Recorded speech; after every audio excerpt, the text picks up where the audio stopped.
नमस्कार दोस्तों, CTET exam 21 जनवरी को होने वाला है। तो उसको लेकर अब आपको पता है ज़्यादा दिन नहीं बचे हुए, मुश्किल से ही अब 10 दिन बचे हुए हैं। तो आज हम आपको बताएं कि पेडागोजी सॉल्व करने का सबसे आसान तरीका और सीटेट एग्ज़ाम देने वाले जो फर्स्ट बार में जो सीटेट एग्ज़ाम दे रहे हैं वो इस वीडियो को ज़रूर देखें।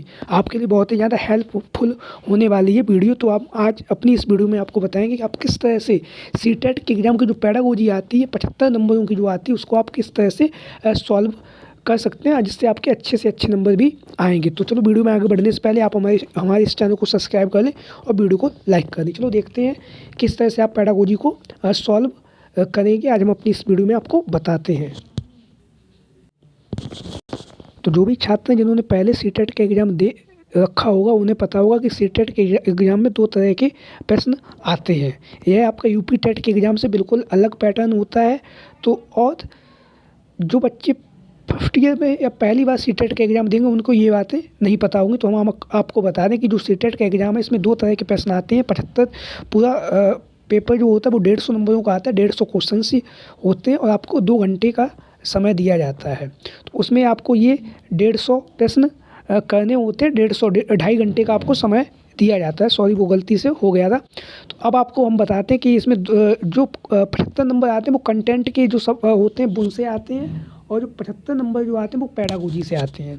तो हम आप अपनी इस वीडियो में आपको बताएंगे कि पेडागोजी को आप लोग कैसे सॉल्व करेंगे जिससे आपके 75 में से अच्छे लगभग 65-70 नंबर आपकी आसानी से आ जाएंगे। चलो तो फिर देखते हैं किस तरह से आपको पेडागोजी को सॉल्व करना है।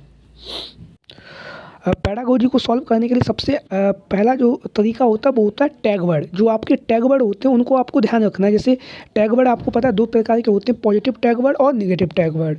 ठीक है, तो जैसे हम आपको बताते हैं पॉजिटिव टैग वर्ड में क्या क्या आते हैं। सरल है, सुगम है, सुंदर, बाल केंद्रित, सक्रिय, खोजबीन, खोजी, प्रोत्साहित, संवेदनशील, करके सीखना, रचनात्मक, विभिन्न संदर्भों और बहुभाषिकता। मतलब ऐसे सारे ऑप्शंस, ऐसे सारे शब्द जिनमें बच्चा एक्टिव रहता है, जो बच्चे से संबंधित होते हैं, बाल केंद्रित, मतलब वो सारे जो आपके होंगे वो सारे के सारे आपके पॉजिटिव टैग वर्ड होते हैं। अगर ऐसे कोई ऑप्शन आपको मिले तो आप उस पर टिक कर दें। अगर क्वेश्चन में पॉजिटिव टैग वर्ड के बारे में क्वेश्चन पॉजिटिव पूछ रहा हो और अगर क्वेश्चन निगेटिव पूछ रहा है आपसे तो आपको क्या करना है। तो हम आपको बताते हैं कि निगेटिव टैग वर्ड कौन से होते हैं। केवल, ही, सिर्फ, मात्र, निष्क्रिय, दंड, सजा, भय, व्याख्या, रटना, याद करना, स्मरण, पुरस्कार देना, हतोत्साहित करना, शिक्षक केंद्रित। तो ये जो आपको ये केंद्र देख रहे हैं, ये निगेटिव टैग वर्ड जो हैं ये सारी की सारी जो आप इधर देख रहे हैं ये निगेटिव टैग वर्ड है ना।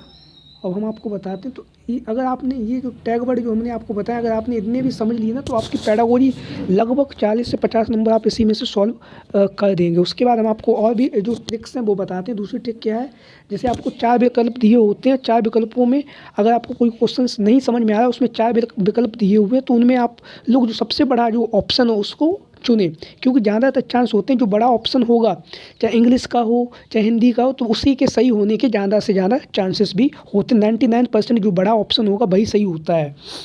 ठीक, अब तीसरी ट्रिक हम आपको बताते हैं, उपयुक्त सभी या उपयुक्त दोनों हो तो इन्हें चुने। जैसे आपके जो क्वेश्चन पेपर है उसमें अगर आपको दिया हुआ है उपयुक्त सभी, है ना, 3 ऑप्शन है और नीचे दिया हुआ चौथे नंबर पर उपयुक्त सभी या दिया हुआ है उपयुक्त दोनों, तो उपयुक्त दोनों को और उपयुक्त सभी अगर दोनों में से कोई भी है इनको आप चुनेंगे तो आपकी ज़्यादातर चांसेस सही ही होगा क्वेश्चन। उसके बाद हम आपको चौथी जो ट्रिक है वो हम बताते हैं। सबसे पहले पेडागोजी सॉल्व करने में देखें कौन कौन से ऑप्शंस नहीं हो सकते। इसका मतलब ये है कि आपको सबसे पहले जैसे आपको कोई क्वेश्चन पूछा गया है अगर वो पॉजिटिव पूछ रहा है तो आपको ये देखना है कि उसमें जो ऑप्शंस दिए हैं वो उसमें कौन कौन से ऐसे हैं जिसमें निगेटिव टैग वर्ड आ रहे हैं, है ना। तो उन क्वेश्चनों को निगलेक्ट कर दें जो नहीं हो सकते हैं और जो सही हो और वही अपने आप बचेगा, एक ही बचेगा, फिर उस सही को आपको टिक कर देना है। ठीक है साथियों, आगे आपको हम दिखाते हैं एक लास्ट ट्रिक क्या है।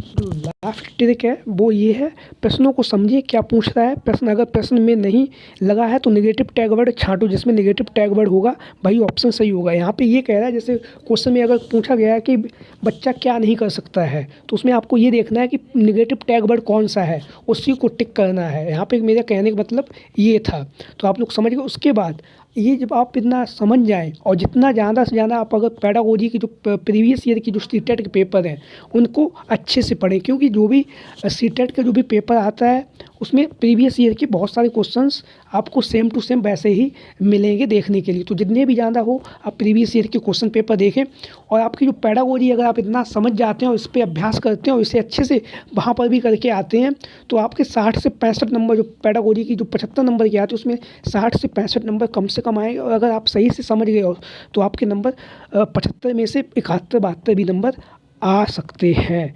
तो लगातार आप लोग अपना जो पढ़ाई है उसे जारी रखिए, और इन टैग वर्ड्स के साथ साथ जो हमने आपको ये ट्रिक्स बताई हैं इनको ध्यान में रखकर आप अपना एग्ज़ाम देने जाएं। आपका एग्ज़ाम अच्छा होगा, आपकी जो पेडागोजी है उसे भी आप अच्छे से सॉल्व कर पाएंगे। अगर वीडियो पसंद आया हो तो चैनल को सब्सक्राइब करें और वीडियो को लाइक करें। जय हिंद, जय भारत।